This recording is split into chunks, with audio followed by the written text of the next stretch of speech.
எல்லாத்துக்கும் வணக்கங்க. Mahesh cooking from கோயம்புத்தூருங்க. நம்ம இன்றைக்கி சூப்பரான ஒரு குழம்பு தாங்க செய்ய போகிறோம். அந்த குழம்பு செய்யறதுக்கு எண்ணெய் ஊற்றியாச்சுங்க. பாருங்கள், ஒரே ஒரு ரெண்டு பெரிய வெங்காயங்க, பூண்டு ஒரு 10 பல்லுங்க போட்டு இது நல்லா வணக்குறேங்க. பாருங்கள், இப்போ வெங்காயம் நல்லா வணங்கிடுச்சுங்க. வெங்காயப்பொடி, தேங்காய் அப்புறம் கொஞ்சம் தான் எடுத்துருக்குறேங்க. நான் உங்களுக்கு எத்தனை தேவையோ அதை எடுத்துக்கோங்க. குழம்பு சேர்ந்தாப்புல இது ஒரு புளிக்குழம்பு டைப்பில் தான் வருங்க. புளிக்குழம்புன்னு சொல்லலாங்க. எல்லா காய் போட்டு செய்கிறதுங்க. இந்த குழம்பு சூப்பர் டேஸ்ட்டாக இருக்குங்க.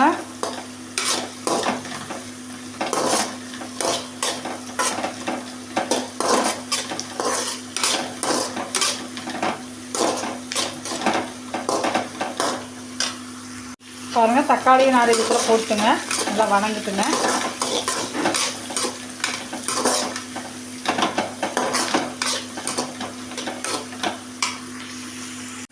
குழம்பு மிளகாத்தூளுங்க.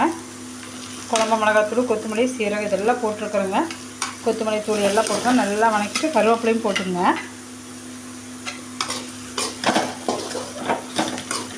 குழம்பு மிளகாத்தூள் ஒரு 2 ஸ்பூன் போட்டுக்கோங்க. கொத்தமல்லி ஒரு 2 ஸ்பூன் போட்டுக்கிறேங்க. சீரகம் கொஞ்சம் வரமான சீரகம், கடலப்பருப்பு, மஞ்சள் இதெல்லாம் போட்டுருக்குறேங்க.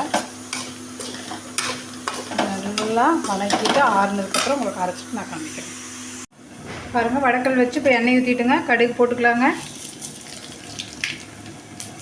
சீக்கிரத்துக்கு செய்யக்கூடிய நம்ம ஒரு குழம்புங்க இது. டக்குன்னு நம்ம என்ன இருக்கோ அதை செஞ்சுக்கலாங்க. வரமிளகா, பச்சை மிளகா போட்டுங்க. கருவேப்பிலை, பெரிய வெங்காயம், தக்காளிங்க. நம்ம வீட்டில் என்ன இருக்குதோ அது டக்குன்னு செஞ்சிடலாங்க. என்ன காய் இருக்கோ அதை போடுங்க. எந்த காய் நீங்கள் வேஸ்ட் பண்ணாதீங்க. எல்லா காயும் போட்டு இது குழம்பு வச்சுக்கலாங்க. இந்த மாதிரி இதுக்கு காய் இல்லைனாலும் கூட பரவாயில்லைங்க. 2 பெரிய வெங்காயம் போட்டு வச்சாலும் இந்த குழம்பு சூப்பராக இருக்குங்க. கொத்தமல்லி தழையும் போட்டுக்கோங்க. பாருங்கள், இப்போ நம்ம வீட்டில் இருக்கிற காய் சோயா பீன்ஸ் தாங்க இருந்துச்சு நிறையா. இதையும் புளிஞ்சு போட்டுக்கலாங்க. சோயா பீன்ஸ் போட்டால் உருளைக்கிழங்கு பாருங்க. உருளைக்கிழங்கு ஒரு 2 உருளைக்கிழங்கு போட்டுக்கலாங்க.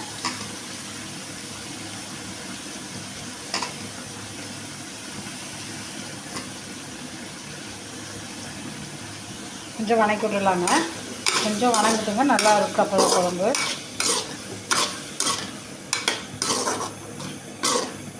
பாருங்கள், நம்ம அரைச்ச பேஸ்ட்டும் பாருங்கள், அதையும் எடுத்து ஊற்றிடலாம். அவசரத்துக்கு என்ன இருக்கோ அதை செஞ்சுக்க வேண்டியது வேணுங்க. கல்லுப்பு போட்டுக்கலாங்க. கல்லுப்பு உங்களுக்கு தேவைக்கேற்ப கல்லுப்பு போட்டுக்கோங்க.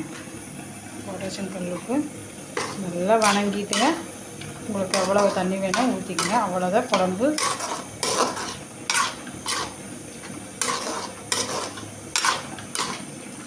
உங்களுக்கு எவ்வளோ வேணுமோ அவ்வளோ ஊற்றிக்கங்க. குழம்பு சூப்பராக ரெடி ஆகிருங்க. நல்ல குழம்பு எந்த அளவுக்கு வேணுமோ ஊற்றிட்டு கொதிக்க வச்சுட்டு உங்களுக்கு நான் காமிக்கிறேங்க.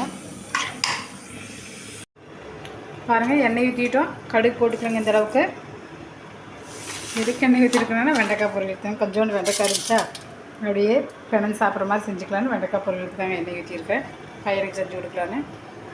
குழம்பு வேறு ஆகிட்டு இருக்குதுங்க. சோயாபீன்ஸ் உருளைக்கிழங்குல போட்டு பாருங்கள். வெங்காயம் போட்டுக்கலாங்க.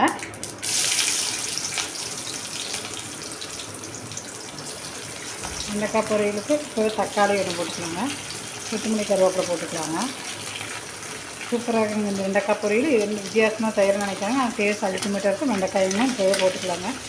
நல்லா சேர்ந்து நல்லா ஒன்றா கலக்கிடலாங்க. பாருங்கள், குழம்பு கொதிச்சுட்ருக்குது. நம்ம இப்போ அந்த கத்திரிக்காய் மட்டும் ஆட் பண்ணிக்கலாங்க. முருங்கைக்காய் போட்டிங்க. முருங்கைக்காய், மாங்காய்லாம் போட்டு செம டேஸ்ட்டாக இருக்குங்க. மாங்காய் போட்டு புளி ஊற்றிடாதீங்க. இதுக்கு உங்களுக்கு புளி வேணால் கொஞ்சம் ஊற்றிக்கிங்க. நல்லா தான் இருக்குது. நான் தக்காளி நிறையா கம்மி விலை நிறையா இருக்குதுனால போட்டுங்க. அது நல்லா கொதித்து வரட்டுங்க. நம்ம வீட்டில் இன்றைக்கி ஒரு சூப்பரான குழம்பு ரெடி ஆகிடுச்சுங்க.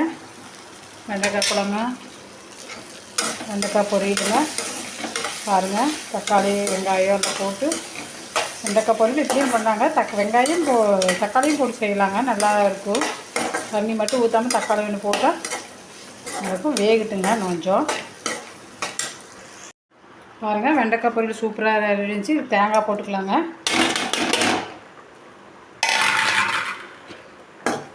தேங்காய் போட்டு வெண்டைக்காய் பொரியல் ரெடி ஆகிடுச்சுங்க. பார்க்கறதுக்கு எவ்வளோ நல்லா இருக்குன்னு பாருங்கள். அடுத்தது குழம்பு நம்ம கத்திரிக்காய், உருளைக்கிழங்கு, பீன்ஸ் என்ன காய் இருக்கோ அதை போட்டு அந்த குழம்பு ரெடி ஆகிடுச்சுங்க. சூப்பராக இருக்குதுங்க, வீடே மணக்குதுங்க அந்த குழம்பு. இது பிடிச்சிருக்குன்னு நினைக்கிறேன். உங்களுக்கு பிடிச்சிருந்தா மறக்காமல் லைக் பண்ணுங்கள். மறக்காமல் நம்ம வீடியோவை தொடர்ந்து பாருங்கள். என்ன இருக்குது அதாங்க சிம்பிளாக செய்ய போகிறோம். தொடர்ந்து நம்மளுக்கு பாருங்கள் நம்ம வீடியோ. பாய்ங்க.